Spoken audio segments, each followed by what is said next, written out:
Hello and welcome to the UTI Swatantra series powered by ET Now. Thank you so much for joining us. This is a very special week.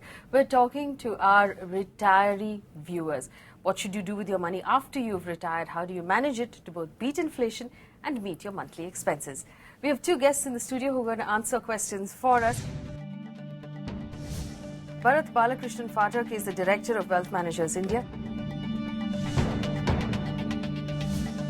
Salil Kothari, Founder and CEO of Cyclo Investments. I'm glad to have both of you in here. We also have an audience of people who've come in with questions, and I look forward to listening to all of their questions. But one of the questions that we normally get from retired viewers is, you retire with this lump sum. You want to be able to keep it safe. Right. You want to generate an income out of it. But at the same time, you know, the worry is inflation, because over the next 10 years or 15 years that you use this money, healthcare, which is a massive concern for retirees, becomes more and more expensive. So how do you make sure that while you're keeping everything safe, you're also managing to beat inflation? I think safe has two meanings. One is safe in nominal value. So if I put 100, I'll get worried that if it goes to 90, if it goes to 80, in nominal terms.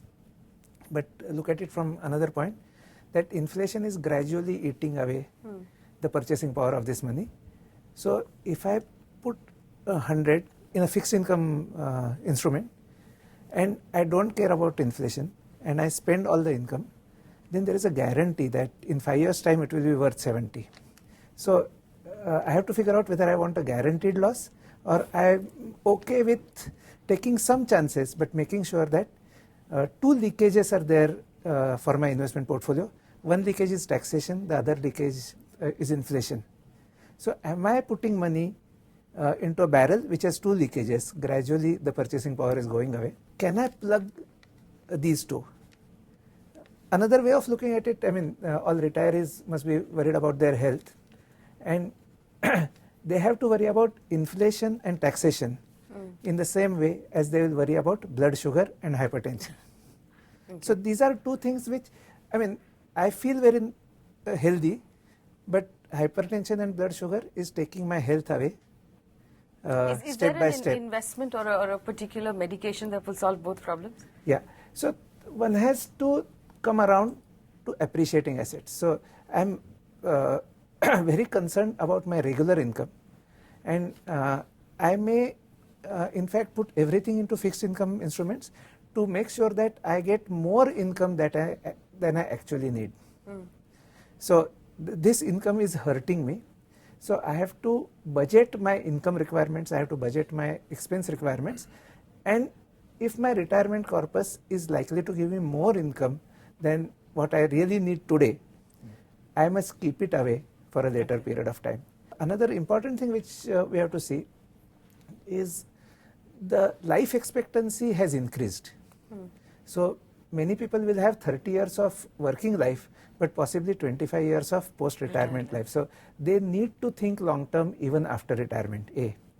B. Advances in medical science has two implications. One, will live longer.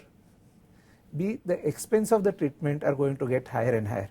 So the inflation that I need to worry about is not the CPI inflation, the WPI inflation which is published, but it is the inflation in the services.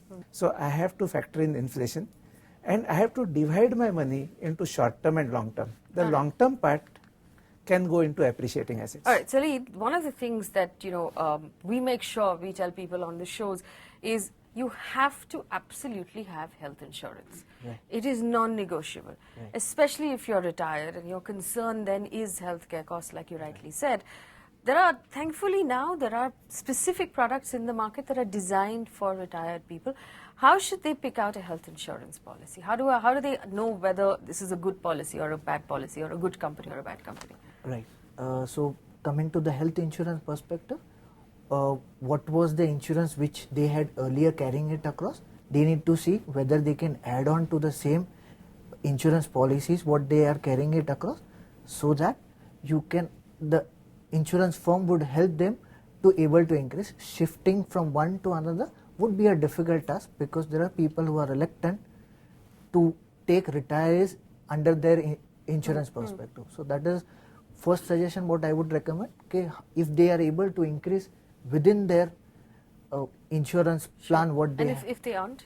If they aren't, there are options now open to it. Would you be able to help us Yeah, out to a figure couple of out that? suggestions. Yeah. One important thing is pre-existing conditions, because that is a ticklish point.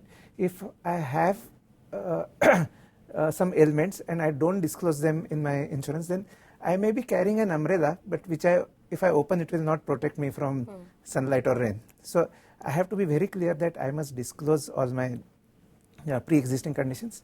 Second part is, if there is a younger family member who is an earning member, one will have to figure out if he can buy a family floater insurance where the senior person also gets insured and the earning member gets a tax benefit. So that can be something which can be useful. Third aspect is, if I am already carrying a mediclaim which I joined early and I have been paying those insurance premia, I can also consider another top-up cover. It doesn't have to come from the same insurer. It can come from another insurer also. And in case of an eventuality where some large health problem comes across, this top-up cover can be an economic solution. All right, so health insurance is absolutely necessary to make sure you don't break any of the other investments in case of a health emergency. I'm going to take a question from the gentleman in the back. Okay, you want to? Okay, go ahead.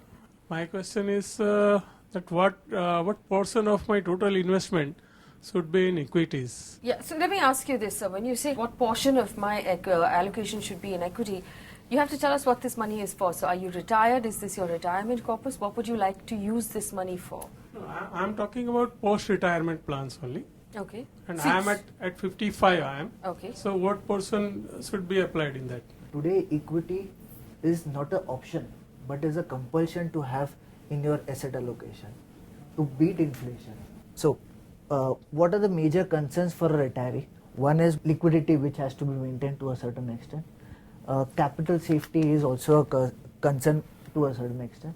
Then you have regular and consistent flow of inflows to take care of your expenses. That expenses should also be considered inflated expenses. So once you are thorough, okay, what is the amount which is required for all this segment, then we sit across, okay, what is the corpus what you have.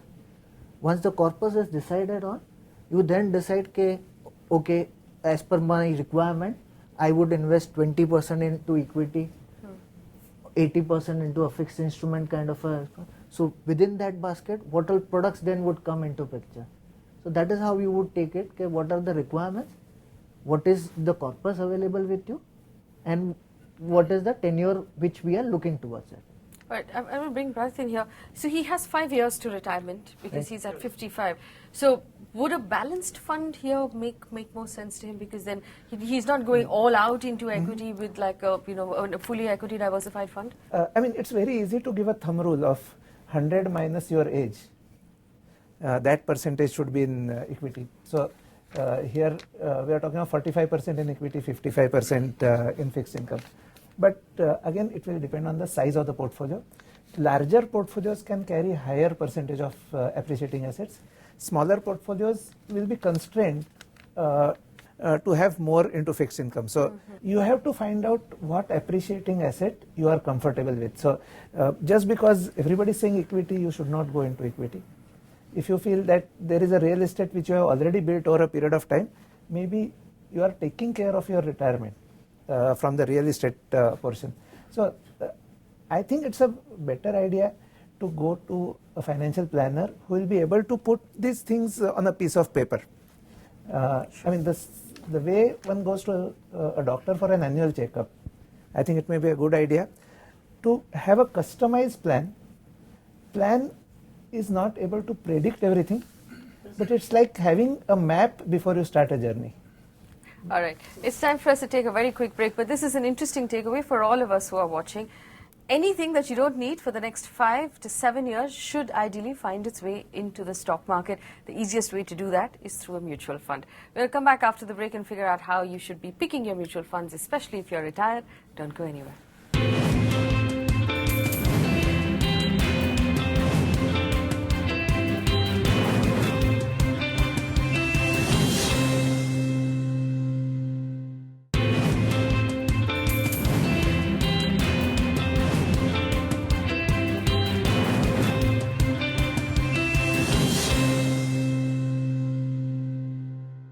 Welcome back. You're watching the UTI Swatantra series powered by ET Now. Thank you for staying with us. This special episode is for our retired senior viewers. We have viewers in the studio who have questions. The gentleman in the front. Go ahead, sir. You talked about the different plans. Could you suggest what are the good investment instruments which will give me good regular cash flows during my sunset years? You also said about the real estate. Could you expand on that reverse mortgage which could benefit us? Okay, it's very interesting, and we bring up this topic because reverse mortgage was launched now nearly 10 years ago in India, and it just did not take off because the payoff didn't make sense at all. Do you think that in any way the banks or the system have managed to better the reverse mortgage to make it more attractive, or is it still a complete miss? I'll take his first question first. I think very useful thing which he pointed out is the cash flow and not the income.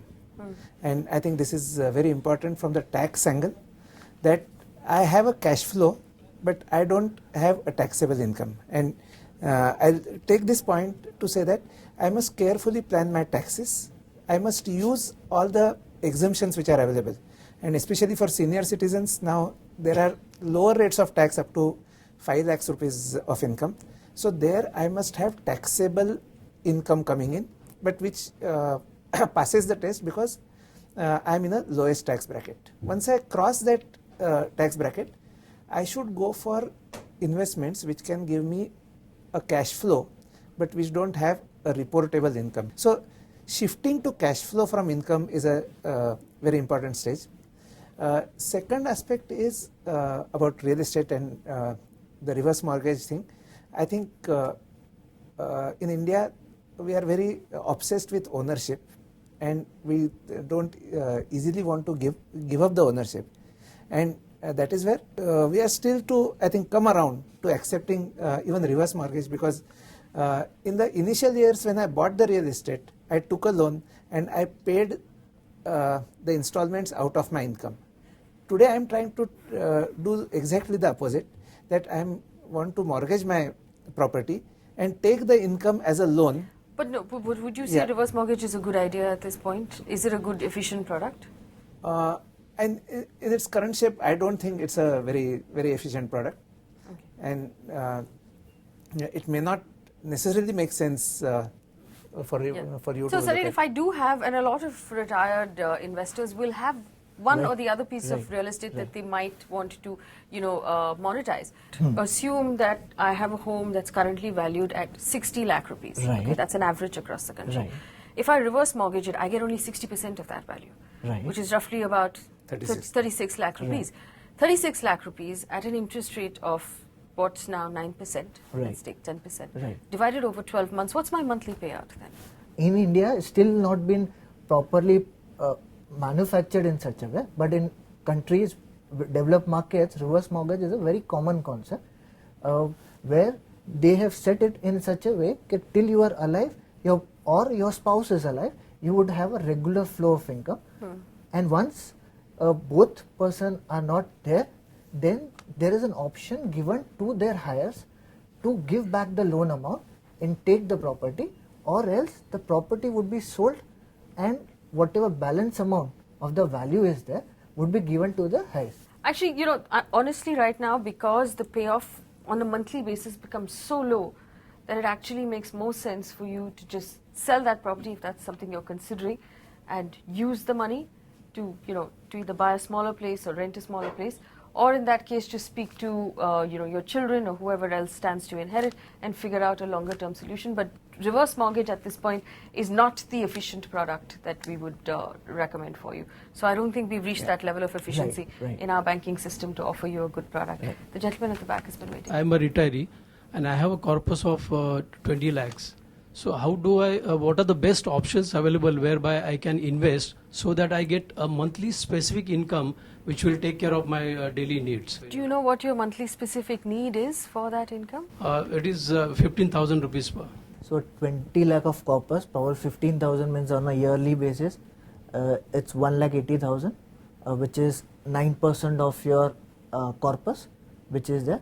So today, 9% a fixed instrument can there are products available which can give you 9% fixed instrument.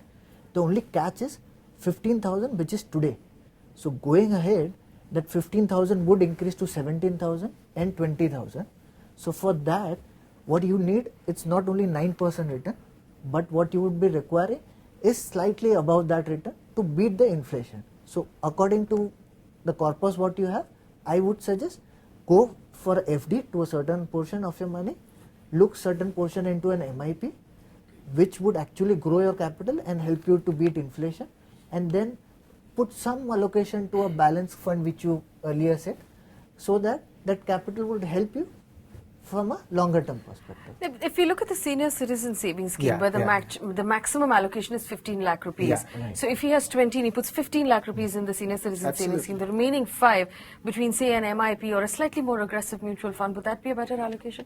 You can look at the senior citizen scheme, which gives 9.2% quarterly return, Which is tax deductible as which well. is taxable. Taxable. Similarly, you can look at the postal monthly income scheme, which allows you to put 4.5 lakhs there, and it gives 8.5% return. So net you'll have a very secure 9% return. All right, it's time for us to take another very quick break, but we'll come back and answer more questions on the other side. Don't go anywhere.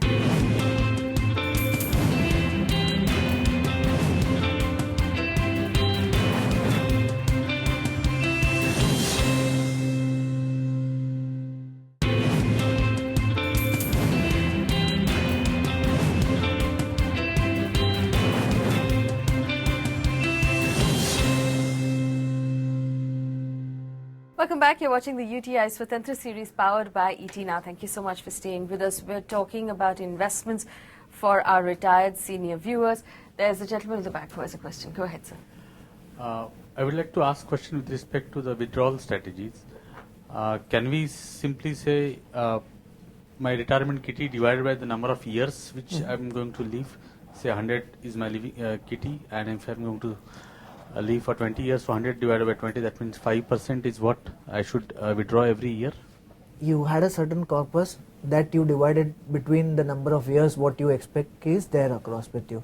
The only catch in that would be that inflation over a period of time actually would require 5 years, 10 years down the line, a larger corpus which would be required. So for that, what you should consider is a systematic withdrawal plan which would take care of your expenses on an inflated manner. So one is whether you need to decide you want to erode your capital over a period of time, or whether you have sufficient corpus which would, from the interest portion of that, would take care of your expenses, and you would want your corpus to give it back to your children or other. Sure, go ahead. So, Actually, there is another withdrawal strategy which is quite prevalent in the developed countries, which is the annuity. I mean, in a life insurance policy, I transfer the risk to the insurance company that I may die too early. In an annuity, actually the risk transfer has to happen of longevity, and that insurance companies are doing in an efficient manner in the developed countries. Our annuity market, like the reverse mortgage market, has not developed to that extent, and currently the annuities that we have actually give similar return to the return which a fixed income instrument would give, but my capital doesn't sustain at the end of the period. So if the returns from annuities becomes more efficient, then this withdrawal strategy we can have more components to solve the problem. I'm a retired person. Mainly, I have put my investment in nationalized banks because the investment is safe. But I don't have the experience to go into stocks. But I think mutual funds would be a better option for people like us. So I was asking whether what tips you could give so that we select a right mutual fund. What first you need to see is within what segment of products what you are looking towards it.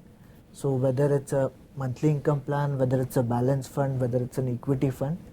So once you decide on the product category per se, within the product category, which all funds are available, from a broad perspective, what is the corpus of the funds, who is managing the funds, then you see what is the past performance, what they have given over a longer period of time. So once you are done with all these steps, then you would get a filter of few fund house, and then this is when you are choosing from your own. What recommend I would give is, better than you, an advisor would guide you out on which all products to be looked at and what is the scheme what you need to select onto it. This is the really important thing, Bharat. When you're, and I know this from experience, when you're retired, being able to choose a good advisor, it's very, very important. So for a retired person who's looking through advisors, what is the best way to find one? Should I just be going with whoever my friends are using at this point? How do I decide whether this is someone who's good for me? I think the best way is references. I mean, how do you choose a doctor? You will ask your friends, but you will go and meet him and find whether you are comfortable with his thinking. And there I'll add a couple of things to your equity question. If somebody says that I am very smart and I'll be able to multiply your money, he is possibly not a good advisor for you. We have to have a framework in which we look at different investment instruments. Meaning fixed income typically will give 8-9% interest. A good manager may be able to add a couple of percentage points there. Equity, typically if you look at the last 20 years, the average return has been about 14%. Before dividends, after dividends it's about 15%. A good manager, a good fund manager will be able to outperform the index by 4 to 5%. So if a manager has done that over a 5-10 year period, then it makes sense to put money there. So one part is the expectation management, and then find out whether the advisor that your prospective advisor, does he have the same mindset, or he has a mindset to churn your portfolio often? Does he says that he'll give you short-term tips which nobody is able to predict? So if you are able to find somebody who is long-term, who is responsible, and who takes his client's money seriously, this you will be able to find out from reference, from your friends, from your relatives. You had something to add, yes? Yeah. So what you should look from a good advisor is how he is qualified. What is the background of that person? Qualification doesn't mean what is he studying, but is he upgrading himself with the evolving environment or not? Second, what is the experience of that person? How long he's been there in the industry, whether he has seen this industry from a longer term perspective or not. Third thing what I would suggest is trust. So trust cannot be identified at the first go, but that is a long lasting thing. So you need to judge him on different levels of parameter, okay, whether he is a trusted advisor.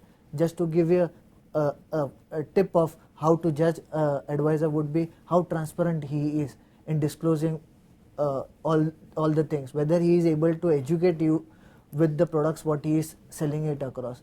So that is one portion. Then is he a process oriented guy? So he understand your needs, understand your goals, and giving you suggestion, or it's on the reverse way, whether he's giving you a product without understanding your needs. So these are few parameters what I would suggest you need to look from a good advisor. Trust is something which no amount of analysis will be able to tell you whether to trust a person or not. But there your intuition and instinct will tell you. A handshake will tell you, and eye contact will tell you whether to trust a person or not. So trust your inner voice when you are making this decision. You said you wanted to say something. Go ahead. Any simple tips for the estate planning? First thing is to keep your house in order. Make sure that there are joint holdings and nominations on all your investments. I think this is a tip which goes a very, very long way. So you have an inventory of all that you own, and make sure that the paperwork is in place. Second thing is having a working will in place. Many people say they want to create a perfect will which is never executed and signed. So start with a simple 5-line will where you say that everything I have given to my spouse, sign it, witness it, and keep it. Then go on to creating your perfect will. All right. Unfortunately, we've come to the end of this show. Gentlemen, thank you so much. You've been a wonderful audience. Thank you for spending time with us this evening. Remember, if you'd like to join us in the studio on one of our shows, all you have to do is log on to indiainvestkaro.com, or you can send a question to us, tweet it out, #InvestKaro. It'll be our pleasure to have you on this show. Thank you so much for watching.